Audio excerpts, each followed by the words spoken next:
Uh, like a lot of folks, I have some concerns about these conflict issues, particularly with regard to the Clinton Foundation. One thing that sort of leaped out at me is with regard to the Clinton Global Initiative, which in many ways is the most public and perhaps significant of these initiatives. Under the MOU, there's no disclosure of contributors going forward. And that seems to be a big omission. Would you support and help produce an amended MOU that would bring the same disclosure to future contributions to the Clinton Global Initiative?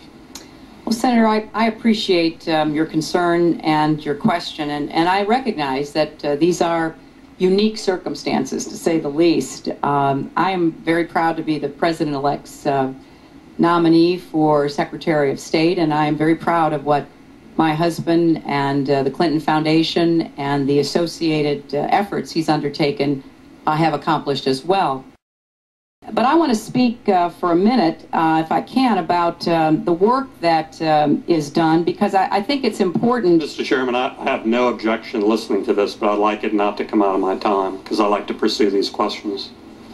Well, I guess, it's fair to say that if you ask a question, you deserve an answer, and the answer traditionally comes out of the time of the senator. Well, I'm still waiting for the answer. I'd love an answer, but if there's an answer to my... Well, I think you need to give the senator an opportunity to give you the answer, and if you need additional time... Let me repeat the question, which is, would you support and help produce a new MOU that requires the same sort of disclosure for contributions for the Clinton Global Initiative? Under this, there's no disclosure moving forward for contributions of the Clinton Global Initiative. So it's a yes or no. Or would you support expanding that disclosure? Admittedly, this is voluntary, it's not required by law, but it seems to be a big exception to the rule of the MOU in terms of disclosure. We'll be happy to provide additional material and answers to you in response to that question. Okay, well, if you could consider that suggestion, I think that's a big gap in the MOU, that moving forward, the Clinton Global Initiative is separated from the foundation, and then there's no disclosure whatsoever about contributors to the Clinton Global Initiative. The other big gap, it seems to me, is that the disclosure in the MOU is for new contributors. And so old contributors who re-give or who even substantially increase their contributions, if it's to certain initiatives, aren't disclosed. Would you consider amending that so that all contributions, whether from new contributors or old contributors, would be disclosed? All contributors will be disclosed, and all contributors to the Clinton Global Initiative are disclosed in public as of now anyway. Okay, but that changes under the MOU. No. No, I think, if I could just interrupt, Senator, I think if you look at the MOU and you look at the subsequent questions that were answered by the senator to the committee, because we followed up on this issue, I believe that we asked the question, will all future contributions to the foundation be disclosed? And to the foundation?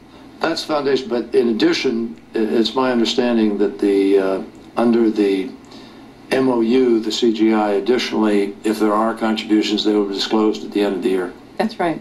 Okay, I'm very happy to hear that. That's not what's in the MOU. So if I could simply request before our vote a document or an amendment from the transition and the foundation that clarify that. Because under the MOU, moving forward, the Clinton Global Initiative is separated from the foundation. And then there's disclosure under the foundation. Well, Senator, can I just, this won't come out of your time, but let me make sure the record is clear here. As I understand it, I think Senator Lugar has raised a couple points, and we're going to address them perhaps a little bit later. But I don't think this one, frankly, is on target for the following reason. On page 4, paragraph 2, it specifically says that CGI, President Clinton personally will not solicit funds, President Clinton will continue to send invitation letters to potential NT. However, he will no longer send sponsorship letters which seek contributions. Apart for attendance fees, CGI will not accept contributions from foreign governments. So there is no solicitation and no acceptance of a foreign government. But for instance, there could be foreign national contributions which, within the four corners of this agreement, are not disclosed, not necessarily disclosed.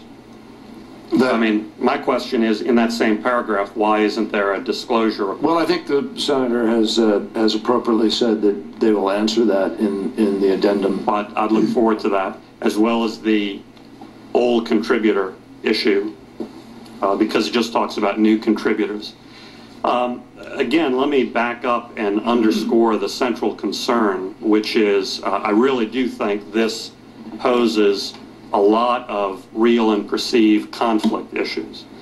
And you just need to look at some of the contributors from the past, particularly from the Middle East, to get a sense of what I'm talking about.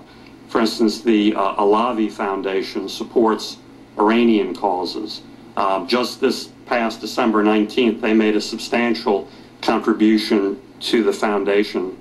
And that same day, the president of the foundation was indicted for obstruction of justice related to terrorist financing. And 2 days earlier, Treasury had named a partner of the foundation as a, quote, terrorist entity. Another partner of the foundation, Bank Melli, has long been thought to be a procurement front for the Iranian nuclear program. That's the sort of big issue, conflict issue that I think this poses, which could obviously complicate your job and be an impediment to your effectiveness. Another similar example, Issam Fares is former Deputy Prime Minister of Lebanon. He's a big supporter of Hezbollah. Says it's not in any way a terrorist organization, doesn't target the U.S. I'm sure the widows and family members of the victims of the 1983 Beirut bombing that killed 241 Americans are comforted by that. Obviously, they are terrorists. They do target the U.S. This poses serious issues. So I look forward to following up and getting that clarification. And also, I think it would round out this agreement immeasurably to include the date and amount of contributions, to include pledges made, not simply have disclosures when a payment is made, and to at least do quarterly reports versus annual reports. Thank you, Mr. Chairman. Thank you very much, Senator Vitt.